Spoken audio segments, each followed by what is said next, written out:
What's good, YouTubers and YouTubettes? This is JBsports, back again with another one. The first ever matchup featuring number one overall pick in the NBA, Victor Wemby, going against two-time MVP Giannis. Was fire. What I liked about the matchup was they guarded each other in a lot of cases, in a lot of instances in this game. The Milwaukee Bucks was able to prevail 125-121. But the one-on-one matchup reminded me of back in the day when Shaquille O'Neal, coming out of LSU, was the number one overall pick, his first time matching up with Hakeem Olajuwon, who was at that time was recognized as one of the best centers in the NBA. When you talk about Giannis Antetokounmpo, he's recognized as one of the best front court players in the NBA. At the very worst, the number two best player in the NBA behind Denver's center, Nikola Jokic, who was able to win a chip last year. So this was a epic matchup.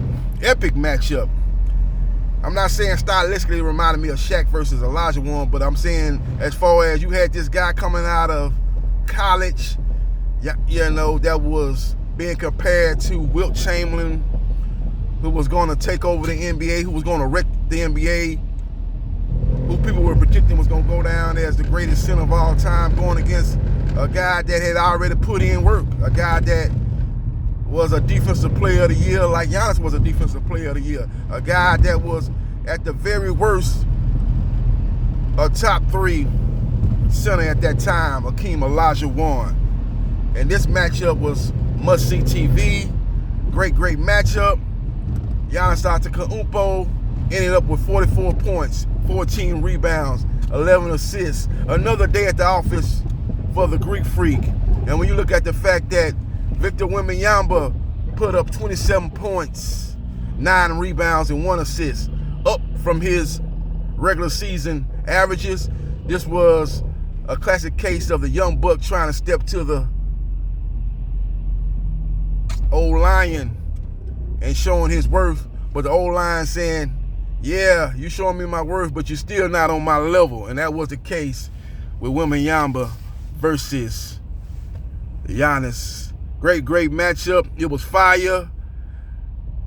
You had highlights for both players. Wemby threw a pass to himself off the backboard and dunked it. Straight out of the All-Star game type of play. You had Greek Freak posterizing Wemby using his brute strength to push the young buck around. You had another occasion where he leaned his shoulder in on Wemby when he attacked the basket looking to dunk it. But Wemby rejected it at the rim, at the apex. Great highlights. Great matchup. And it was definitely one of the matchups that you're going to remember when you think about the 2023-2024 season. Now, the Milwaukee Bucks have much bigger fish to fry. They must get better on the defensive end of the floor. Their offense is there on a championship level, but the defense is one of them things where they definitely going to have to improve on, because if they don't improve on their defense, they could be looking at an early round exit like they did this past season when they were upset by the 8th-seeded Miami Heat. Miami Heat is one of the teams they're going to probably have to deal with again this year, along with the Philadelphia 76ers. Both of those teams play much better defense. So if the Milwaukee Bucks don't clean up their defense, they could be, again, looking at an early exit. But as far as this matchup goes, man, Giannis is making a strong case for MVP. If you ask me who was the MVP at this point in time, I would probably have to go with Luka, because he's putting in work along with Kyrie Irving as he continues to perform at a high level for the Dallas Mavericks. He's putting in work. They're top 6 team in the Western Conference. The Western Conference is deep. I'm talking about deep. You're going to probably have 2 to 3 teams sitting at home in the playoffs that if they was in the Eastern Conference, they would make the playoffs. So you're going to probably have to win, I would say you probably gonna have to win 50 games, but these teams gonna beat up on each other so much that I think 45 wins is probably gonna get you in the play-in game. You know, play-in game is gonna feature the 7th seed, the 8th seed, the 9th seed, and the 10th seed. So I'm saying somewhere in 42 to 45 win is probably gonna be what it's gonna take for you to make the play-in game. I think it's gonna be that close and it's gonna be that competitive in the Western Conference. So we will see what happens, and we will see what transpires. But great matchup. Wemby must get stronger, must get in that weight room, must build himself up to be what he can be, and that is one of the best NBA players in history.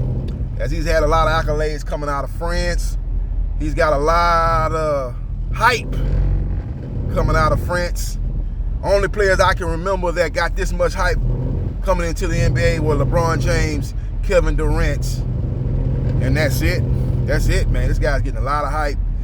You know, Kevin Durant was praising this guy before he came into the league. LeBron James was praising this guy before he came into the league. It remains to be seen when we look at the final product, how good will Victor Wembanyama be? Will he be more on the level of Kristaps Porzingis, a good player but not a great player, a very skilled player but a player that didn't quite reach his potential? Or will he end up being like a Ralph Sampson, another player that really was before his time, had point guard skills, had guard skills, playing out there on the perimeter, a guy that had a good mid-range game, but a lot of people were saying back then, like, hey, man, you need to get in the post. You're a big man. Act like a big man. Quit playing like a small perimeter player.